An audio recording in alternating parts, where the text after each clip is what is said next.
Welcome to Masterclass 12, Gross Margin, the Devil's in the Detail. My Masterclass series is designed to help independent restaurants succeed and prosper. This was particularly timely because just today, UK Hospitality announced that 33% of UK restaurants were trading at a loss.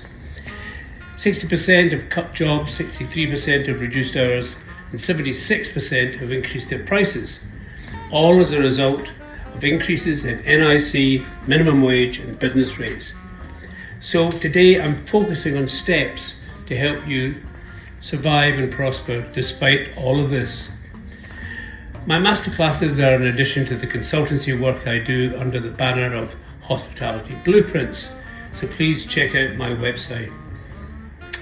I've also been appointed as Hospitality Partner for Brighton and Hove City Council, where I give pro bono advice to local businesses. The range of topics I cover in my masterclasses is pretty wide, but it's had an emphasis on marketing and hospitality as a result of my experience in those areas. However, something I discovered in my travels has quite surprised me. Those of us who've worked in multiple chains will be familiar with the systems and spreadsheets that are used to control the business. However, I've learned that many independents have no real grasp of their gross margins, and hence today I'm talking about that particular subject. The gross margin is the difference between the net selling price and the cost of sales, usually expressed as a percentage. In my experience, the way that most independents find their gross margin is to add up all the invoices for a given week, broken into food and drink. They then take the sales in both those categories again for the week, and this provides them with an overall gross figure for food and drink, which then translates into an overall gross margin. However, this broad brush approach not only hides a multitude of sins, but also obscures opportunities for improved profitability. Hence the title today, The Devil is in the Detail. As a starting point, let's consider the basic formula. Gross profit equals net sales minus cost of sales over net sales. So if you sell something for say £10, the net VAT value is £8.33. Basically you just multiply the retail price by 0.833 to get the value net of VAT. For food cost of sales there is no VAT. However, for alcoholic drinks there is, and you need to remove this from the formula. So, for example, if you sell a pint of Guinness for £6, the net price is £5. The cost of a pint net of VAT is £1.83. So in this case, the gross profit is 63.4%, worked out as follows.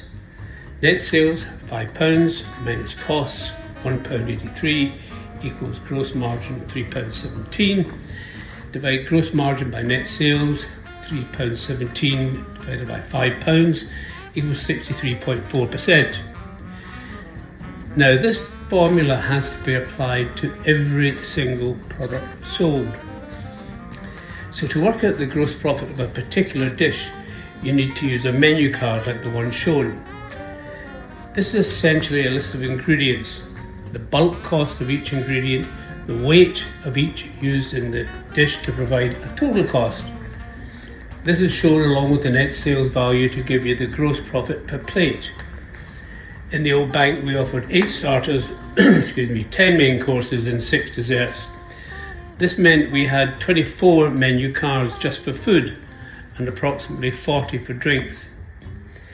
As you can imagine, this is a very lengthy exercise, but it's a vital starting point, and once done does not need to be repeated apart from those occasions when there are price increases. One significant benefit of the approach is that the clear specification of each plate means that the portion control is routinely applied.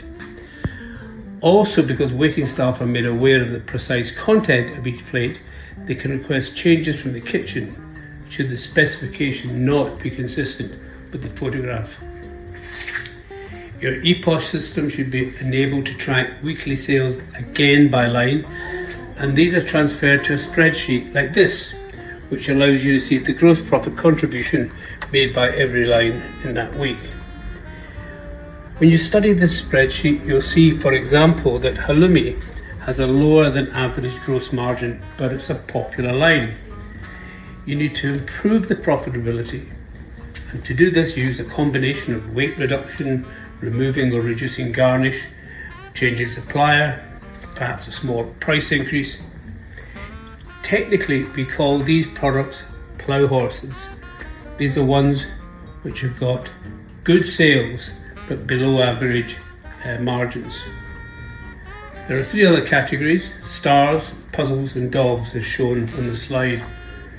Stars enjoy high profitability and high popularity, so no action is required other than to draw the attention of these products to staff in order to encourage them to promote them. Dogs are also pretty simple. These are low volume, low profit items, and you should consider removing them from the menu. Sometimes less is better, so it's a simple track to take. Puzzles are high profit lines with low levels of popularity. Tackling these means improving their visibility in the menu, encouraging staff to promote them. Consider bundling them with other high profit items such as starters and desserts. And it's also worth considering some research by asking customers why they're not drawn to them. As a further exercise in margin improvement, you should be seeking to narrow the gap between the gross margin of the various plates on offer. In this instance, calamari has the highest gross profit at £6.61. If you look at the other dishes, you can see that there are variances from that £6.61 margin. There are gaps. Then consider the number and popularity of units being sold. The top three are pita bread, hummus and halloumi. In terms of action, I would increase the price of pita from £1.75 to £2.75, hummus from £5 to £6 and halloumi from £6.25 to £7.50. This had the effect of increasing the gross margin of starters by £110, worth nearly £5,700 a year. As a general principle, guests tend to look at main courses as a determinant of your value for money. Hence, there's a lot of pressure on these to maintain decent gross margins. However, starters and desserts present the opportunity for high 80% plus margins without undermining your perceived value for money. Again, as a general rule, about 30% of your main courses should be accompanied by a starter, and the same percentage by desserts.